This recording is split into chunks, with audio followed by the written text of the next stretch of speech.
Guys, this is the most insane shopping haul from me. While everyone is buying clothes, makeup, skincare, just the typical things you get from online shopping during lockdown, I took retail therapy to the next level. I bought an apartment.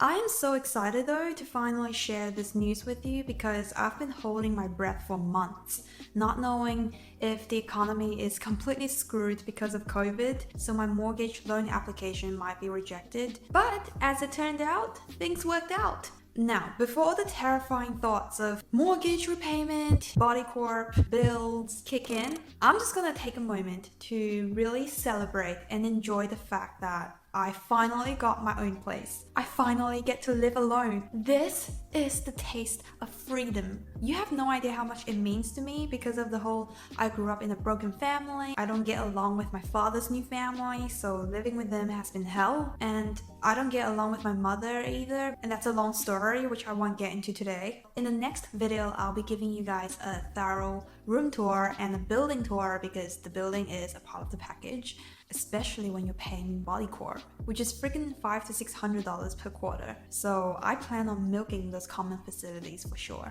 In this video, I wanted to walk you guys through how and why I decided to buy this apartment instead of renting one. Just so you know, it wasn't completely an impulse purchase. I actually thought it through. Let's start with the why. First of all, my weekly mortgage repayment is around $315-ish. If I were to factor in the Body Corp and council fees and all that, it would be around $370. That's still a hell lot cheaper than renting a one-bedroom apartment in a good location. Those usually cost about $400 to $450 per week. And that's a relatively cheap apartment, maybe in like one of those old buildings.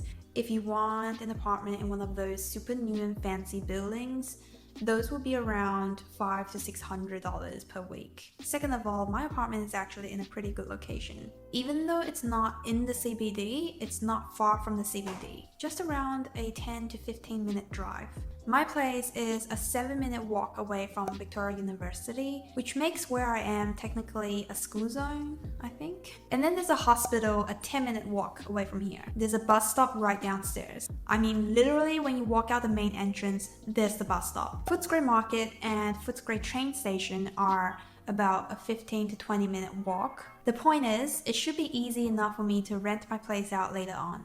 Now, I'm not a rich kid, just a normal working class individual, so I've had to pay for everything myself. You must be wondering how I got this apartment. In Australia, the government offers first home owner grant to help people get their first residential property. I also took advantage of the first home loan deposit scheme, which supports first home buyers like me to get to purchase a property without putting in a large amount of capital as deposit. Generally, a property requires 10 to 20% of its price for down payment. With the help of this first home loan deposit scheme, you only need 5% as deposit and then another 5% as proof of genuine savings. This scheme actually just came out. I'm not sure if the government will continue this scheme, but I would say I got pretty lucky. Also, a big shout out to my loan broker. He was such a big help in making it all happen for me, and he was the one who helped me secure a spot for the first home loan deposit scheme. And he helped me land a really good interest rate.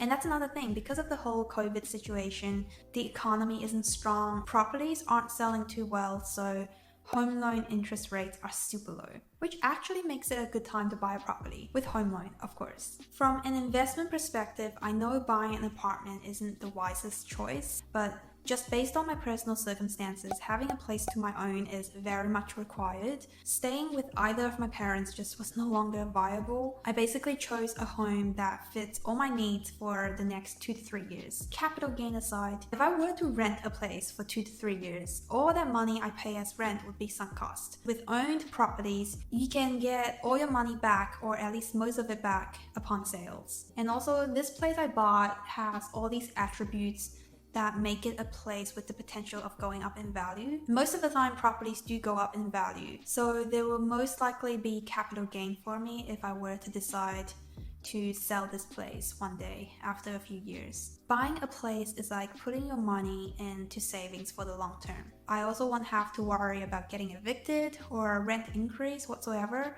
So there you have it. I've shared the thought process that went into the decision of buying this apartment. Stay tuned for the upcoming videos about me settling into my new home, including buying furniture and decorating the new place and so on. And then there will be a whole lot of content about my new life. Self-care, self-love, and eventually self-made. Don't forget to like and subscribe.